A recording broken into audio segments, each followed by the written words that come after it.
আপনি কিভাবে জানেন? এটা আরবি হবে ইনতা কেফ মালুম। এটা পুরুষের ক্ষেত্রে ইনতা কেফ মালুম মানে আপনি কিভাবে জানেন।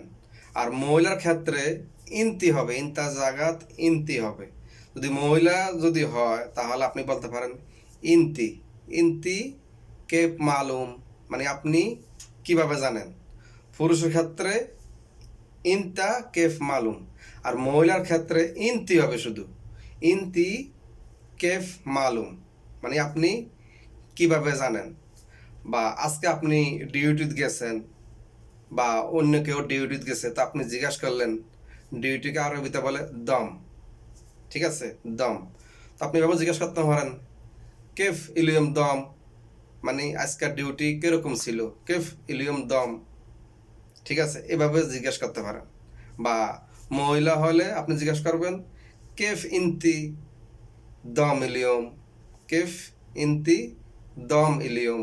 আর পুরুষের ক্ষেত্রে হলে বলবেন কেফ দম হাগ্গেক। হ্যাঁ, এভাবে বলে, কোনো সমস্যা নেই। কেফ দম হাগ্গেক বা কেফ দম বা ইনতা দম কেফ ইলিয়ম, ঠিক আছে, এটা পুরুষের ক্ষেত্রে। আর মহিলার ক্ষেত্রে ইনতি কেফ দম ইলিয়ম, ঠিক আছে। তো ভালো থাক।